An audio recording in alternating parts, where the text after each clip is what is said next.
शेखर के अंदर ऐसा कौन सा कमी था जो उसकी वाइफ शेखर की पत्नी अचानक से करण की ओर आकर्षित हो जाती है। दोस्तों, वैसे तो शेखर काफ़ी हैंडसम और काफ़ी इंटेलिजेंट होता है, हालांकि उसके पास किसी चीज़ की कोई कमी नहीं होती है। और उधर सीमा जो थी, सीमा जो शेखर की पत्नी, वो भी देखने में बहुत ही खूबसूरत और सुशील थी और पेशे से वो डॉक्टर थी। अगर दोस्तों इन लोगों का काम काज पूछा जाए तो शेखर जो था, शेखर का खुद का मेडिकल शॉप था। और दोस्तों ये शॉप पश्चिम बंगाल के हुगली ज़िले में थी। और दोस्तों सीमा मेडिकल कोर्स की थी। मेडिकल कोर्स करने के कुछ सालों बाद उसने MBBS का एग्ज़ाम दिया और उसमें निकल भी गई। हालांकि आज वो एक मतलब बहुत ही ख़राब परिस्थिति में है सीमा।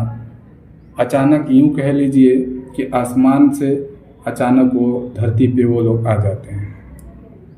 दरअसल सीमा की शादी 2004 में होती है शेखर के साथ। शेखर जो है, शेखर का खुद का मेडिकल शॉप था और सीमा पेशे से डॉक्टर थी। इन लोगों का लाइफ बहुत ही अच्छा चलता था और बहुत ही अपने लाइफ में ये लोग खुश भी रहते थे। हाँ, एक कमी थी, इन लोगों का बच्चा नहीं था। सीमा कभी भी माँ नहीं बन सकती थी। नमस्कार दोस्तों, आज की जो सच्ची घटना है ये पश्चिम बंगाल के हुगली ज़िले की है। दरअसल हुगली ज़िले में शेखर और उसकी वाइफ रहती है। शेखर जो है वो शॉप ओनर रहता है, उसका खुद का मेडिकल शॉप रहता है। और उसकी वाइफ जो रहती है सीमा, वो पेशे से डॉक्टर रहती है। इन दोनों का शादी 2004 में हुगली ज़िले में होती है।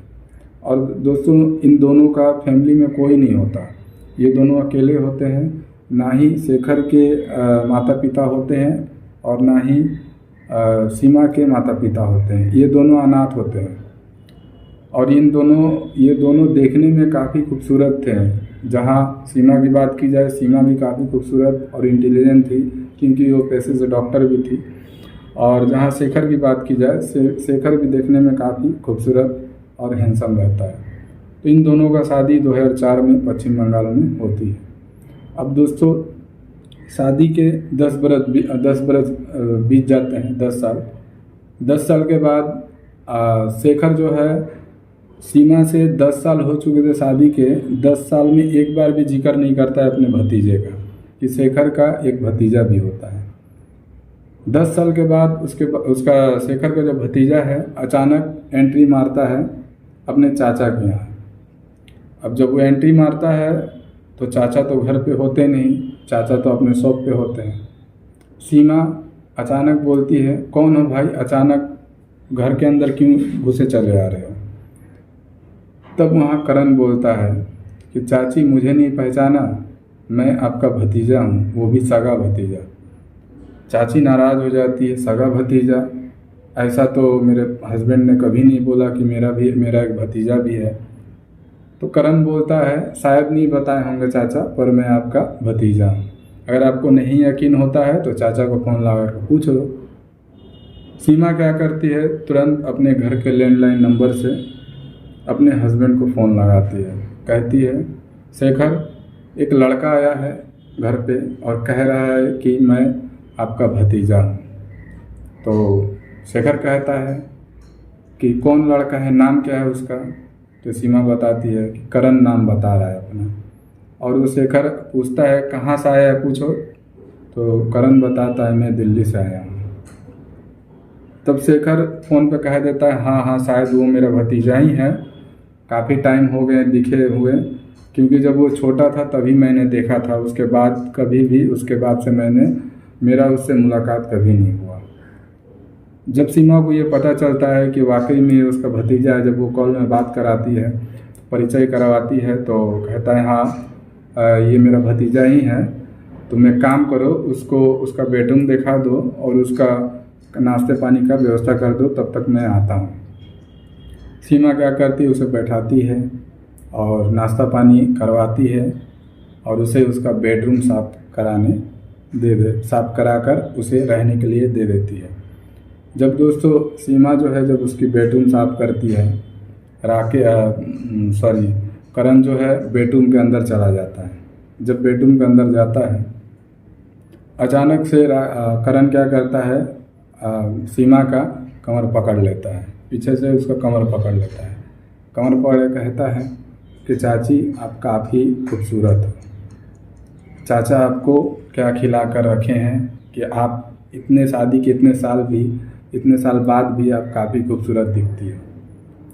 अचानक पहले तो सीमा को थोड़ा बुरा लगता है, उसके बाद वो मुस्कुराया कहती है कि हाँ, क्योंकि मैं पेशे से डॉक्टर हूँ और मुझे बॉडी पर्सनालिटी मेंटेन करके रखना काफ़ी अच्छी तरीके से पता है, इसीलिए मैं ऐसे दिखती हूँ। उसके बाद करण जो है मुस्कुराने लगता है। हालांकि करण उसका मन देखता है, मन टटोलता है कि ये चाची जो है कैसी टाइप की है। चाची कैसी टाइप की मन टटोलता है करण, पर करण को ये पता नहीं था कि करण जो सोच रहा है चाची उससे कई कदम आगे। हालांकि करण का ऐसा कोई मोटिव नहीं था कि चाची के साथ ऐसा हरकत करने का, पर होता है ना, आजकल के दौर में कई सारे फ़ोन वगैरह आ गए हैं। फ़ोन में ना चाहते हुए भी कभी कभी ऐसा दृश्य वीडियो सामने आ जाता है कि जो नए उम्र के लड़के होते हैं उनका भी कहीं ना कहीं मिजाज जो है वो डगमगा जाता है। तो बस करण जो है फ्लर्टिंग शुरू कर देता है चाची के साथ, अपने चाची के साथ। चाची जितना करण सोच रहा था, चाची उससे कई गुना आगे थी। खैर, इन्हीं सब बातों में तकरीबन 1 से 1.5 घंटा हो जाता है। उसके बाद उसके चाचा अचानक से शॉप बंद करके आ जाते हैं। आते ही देखते हैं कि चाची और भतीजे में बातचीत काफ़ी प्यार मोहब्बत से हो रही है। तो शेखर कहता है कि चलो कोई बात नहीं है, तुम लोग आ गए हो तो चलो खाना वगैरह खाए कि नहीं। तो करण कहता हाँ चाचा, खाना तो मैंने खा लिया, अब मैं थोड़ा आराम करूँगा। और चाची वैसे भी हमारा जो बेड वगैरह है वो साफ़ सुथरा कर दी है, अब मैं इसी रूम में रहूँगा। चाचा कहता कितने दिन तक रहोगे अभी? तो करण कहता क्यों चाचा, मेरे रहने से कोई प्रॉब्लम है? तो चाचा कहता अरे नहीं, ऐसा कोई बात नहीं है, तुम चाहे जितने दिन तक रहो, बस मैंने यूं ही पूछ लिया क्योंकि तुम्हारी जो हॉस्टल है उसकी छुट्टियां कब तक चल रही है। तो करण बताया कि चाचा ज़्यादा दिन तो नहीं, फिर भी 2 से 2.5 महीने रहूँगा मैं, उसके बाद फिर मैं चला जाऊँगा। इतना कहे के सब अपने अपने रूम में चले जाते हैं। फिर सुबह होता है, नाश्ता पानी सब करते हैं। इधर शेखर अपने शॉप के लिए निकल जाता है। हालांकि अपने जॉब के लिए सीमा भी जाती थी, पर उस दिन सीमा कह रही है अपने हस्बैंड से कि शेखर आज तुम चले जाओ शॉप, आज मैं नहीं जाऊंगी क्योंकि आज मेरा तबीयत कुछ ठीक नहीं है। तबीयत का बहाना देकर सीमा रूम पे रुक जाती है घर पे, और जो उनका हस्बैंड होता है वो शॉप पे चले जाते हैं। अब यहाँ पे क्या होता है, सीमा क्या करती है, खाना वगैरह बनाती है और अपने भतीजे से कहती है कि करण एक काम करो, तुम बाज़ार से जाकर मटन लेकर आओ, मटन लाना और हो सके तो वहाँ से बियर भी लेकर आना। सीमा अपने भतीजा से ये कहती है कि मटन और बियर लेके आना है और उसे पैसे देकर मार्केट भेज देती है। जब ये मार्केट जाता है और इधर सीमा अपना घर पे जो भी रसोई का काम है वो सब देखती है। सीमा जैसा कि आपको पता है पेशे से डॉक्टर थी, वो क्या करती है कि एक जूस बनाती है नींबू का जूस में एक नशा का जो गोली होता है वो उसमें डालकर रख देती है। गर्मियों का दिन होता है दोस्तों। अब जब करण मार्केट से आता है वो काफ़ी पसीना से भींगा हुआ रहता है, और जैसे ही आता है करण मटन और बियर लेकर, तो सीमा कहती है देखो करण, ये तुम मार्केट गए थे मटन लाने, साथ में बियर लाए, ये बात चाचा से मत बताना। तो करण कहता है ऐसा क्यों चाची? तो सीमा कहती है नहीं, चाचा को बताना मत, क्योंकि मैं जब मेरा तबीयत ठीक नहीं रहता है तो मैं थोड़ा बहुत मतलब 1-2 पैक बियर पीती हूँ, इसीलिए। तो करण कहता है ठीक है, कोई प्रॉब्लम नहीं, नहीं बताऊँगा। उसके बाद क्या करती है, उसे बैठाती है, एक गिलास में जूस लेकर आती है जिसमें गोली डाला हुआ रहता है नशे का। वो जूस का गिलास करण को दे देती है, बोलती है करण पी जाओ, गर्मियों का दिन है और ये जूस काफ़ी फ़ायदेमंद होगा। अब करण चाची का मुंह देखकर पी लेता है जूस। अब करण जब जूस पीता है तो उसका अचानक से सिर घूमने लगता है और अचानक से मतलब वो अपना होश खो देने लगता है। होश जिस तरह नशा इंसान के अंदर हो जाता है, उसी तरीक़ा से करण भी नशे के हालत में हो जाता है। नशे के हालत में होते ही करण लड़खड़ा के जब गिरने लगता है तो उसके चाची आकर उसको पकड़ लेती है, पकड़ के ले जाती है करण के बेडरूम में लेटाकर।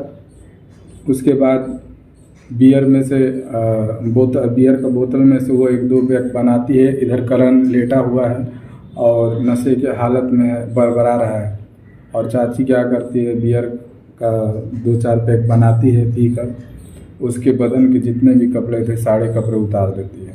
सारे कपड़े उतारने के बाद उसके साथ हाथ बिस्तर हो जाती है और उसके साथ नाजायज़ काम करती है। नाजायज़ काम करती है साथ में उसकी वीडियो क्लिप भी वो बना के रख लेती है। दरअसल जब वो काम कर रही थी, वो अपना फ़ोन रिकॉर्डिंग में डालकर एक कोने में छिपा दिया था। उसके बाद करण के साथ वो हरकतें करने लगी। करण को भी नशे में पता नहीं चला कि मैं कर क्या रहा हूँ। करण भी उसके ऊपर हावी हो गया था और ये भी उसके ऊपर हावी हो गई थी। इसी सिलसिले में कई मिनट निकल जाते हैं, तकरीबन 1.5 से 2 घंटे हो जाते हैं। 1.5 से 2 घंटे का वीडियो बनाकर अपने पास रख लेती है। उसके बाद करण का जो कपड़ा है वो पहनाकर उसे वहीं छोड़ देती है और ये अपने रूम में चली जाती है। रात के 11 बजते हैं, तब उसके हस्बैंड आते हैं और पूछते हैं कि सीमा करण कहाँ है, करण दिखाई नहीं दे रहा। तो सीमा कहती है कि करण तो कब का खाकर सो गया, वो काफ़ी थका हुआ लग रहा था तो मैंने उसे कुछ दवाइयाँ दी और वो खाकर सो गया। तो उसके हस्बैंड बोलते चलो ठीक है, जब सो गया तो कोई बात नहीं है, चलो अब हमारा भी खाना निकाल दो, मैं थोड़ा ड्रिंक करके आता हूँ। वो उसके हस्बैंड जो थे वो हर रोज़ ड्रिंक करके ही खाना खाते थे। तो वो गया अपना ड्रिंक करके अपना आया, खाना वगैरह खाया और सो गया। फिर जब सुबह होता है तो ये ड्यूटी के लिए शेखर भी तैयार होता है, उसकी वाइफ भी तैयार होती है। करण काफ़ी लेट से उठता है। तब उसके चाचा को कहते हैं सीमा को, अरे सीमा जाकर देखो करण अभी तक उठा क्यों नहीं। तो सीमा कहती है छोड़ो, सोने दो, क्या हुआ, छुट्टियां ही तो मनाने आया है, सोने दो। ये दोनों काम के लिए निकल जाते हैं। ये दोनों हस्बैंड वाइफ जब यहाँ से जाते हैं काम के लिए तो सबसे पहले वो सीमा जो है अपने हस्बैंड को लेकर उसके शॉप पे जाती है। जब वो अपने शॉप पे चला जाता है, सीमा क्या करती है, वापस घूरकर अपने रूम पे आ जाती है। और इधर शेखर समझता था कि सीमा तो जॉब पे गई है, सीमा वापस घूरकर रूम पे आ जाती है। वो कहते हैं ना कि जब एक बार जिस चीज़ का लत लग जाएगा वो लत इतने आसानी से छूटती नहीं। अब क्या होता है, सीमा रूम पे आती है, फिर से वही सब करती है और राकेश को करण को बताती है कि करण तुम्हारा वीडियो मैंने बना लिया है और दूसरी नंबर बात है, तुम नशे में कल जो भी तुम्हारे साथ हुआ ये बात अपने चाचा को मत बताना, ये बात हम दोनों के अंदर ही बीच में ही रहना चाहिए। करण तो पहले घबरा जाता है, नहीं ऐसे मैं नहीं कर सकता, मैं चाचा के साथ ऐसा नहीं कर सकता। तो फिर वो कहती है कि फिर मैं चाचा को बता दूंगी कि तुमने मेरी पीछे से कमर पकड़ लिया था। अब करण तो नादान, वो थोड़ा घबरा जाता है। तो फिर उसके बातों में आकर फिर से वो अपने साथ उसके साथ मतलब क्रियाएं करने लगती है। ऐसे करते करते कई दिनों तक वो ऐसे करती है अपने भतीजे के साथ। दोस्तों ये ऐसे करते करते कई दिन हो जाते हैं। अब करण काफ़ी ऊब जाता है, कहता है ऐसे कब तक चलेगा। एक दिन क्या होता है, करण सीमा से डायरेक्ट बोलता है, चाची ये सब अब बंद कर दो, नहीं तो इसका अंजाम अच्छा नहीं होगा। सीमा क्या कहती है कि क्या करोगे तुम्हारा जो कठपुतली वाला जो तुम्हारा डोर है वो तो मेरे हाथ में है, तुम अब कर भी क्या सकते हो। करण काफ़ी गुस्से से आग बबूला हो जाता है। वो क्या कहता है, वो क्या करता है, फटाक दे एक छुरा लाता है, पीछे छुरा जब पकड़ता है पीछे रख कर आता है और छुरा से धराधर 7-8 छुरा उसके पेट में उतार देता है सीमा के। सीमा वहीं लहूलुहान होकर गिर जाती है। सीमा मर चुकी होती है। अब करण जब उसका मर्डर कर देता है तब वो काफ़ी घबरा जाता है, अब करूँ तो क्या करूँ।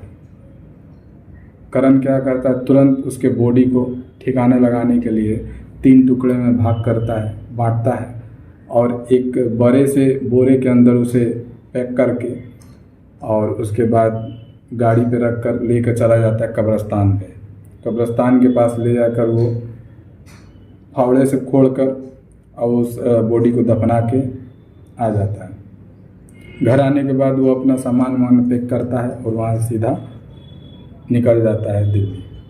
जब दिल्ली जाता है उसके चाचा आते हैं, घर में छानबीन करते हैं, खोजते हैं, कहीं नहीं मिलता। ऐसे करते करते करण को भी कॉल लगाते हैं तो करण कॉल लगा कर बोलता है, चाचा मेरा हॉस्टल से कॉल आया था, मुझे इमीडिएटली आना है। चाचा को डाउट होता है कि अचानक सीमा भी गायब, करण भी चला गया, तो करे तो क्या करे। चाचा को करण का पता भी नहीं पता था कि कौन सा हॉस्टल में पढ़ता है।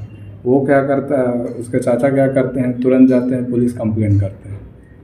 पुलिस आती है मौका वारदात पे और छानबीन करना शुरू करती है। तकरीबन 24 से 48 घंटे बाद करण का वो पता लगा लेती है। करण का पता लगाने के बाद करण को हॉस्टल में पूछताछ करने के बाद करण के बारे में जो भी मतलब बैकग्राउंड है, बैकग्राउंड के हिसाब से उसकी चार्जशीट बनाती है पुलिस।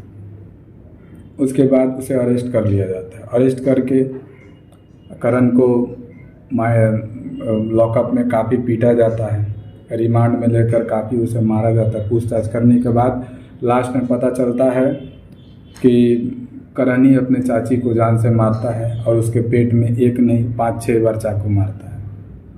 जब करण ये कबूल करता है मैंने ही अपने चाची को मारा, पुलिस उससे पूछताछ करती है क्यों मारे, तब वो करण चाची का वो फ़ोन जो है उसे दिखाता है कि देखिए सर ऐसा ऐसा बात है, इसने मेरे साथ नशे का गोली खिलाकर मेरे साथ नाजायज़ संबंध बनाए, उसके बाद वीडियो भी मेरे बनाकर मुझे ब्लैकमेल करती थी, इसीलिए मैंने इसको जान से मार दिया।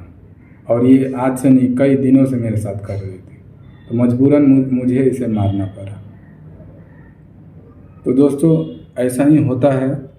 उसके बाद क्या होता है, पुलिस उसे अरेस्ट करती है और उसकी तकरीबन 10 से 11 साल की सज़ा हो जाती है। 11 साल तक वो जेल में, अभी भी वो शायद जेल में ही है।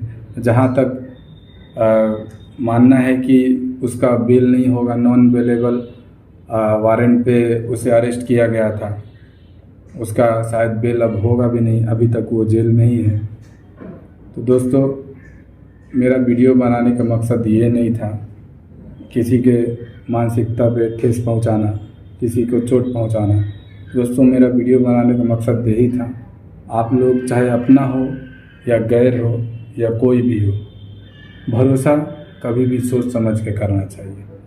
और अपने वाइफ को हो इतना भी छूट मत दे दो कि वो किसी भी हद तक गुजर जाए। आई होप कि दोस्तों ये वीडियो आपको पसंद आया होगा। पसंद आया हो तो लाइक सब्सक्राइब शेयर जरूर करें। चलिए मिलते हैं किसी और नए केस में। जय हिंद।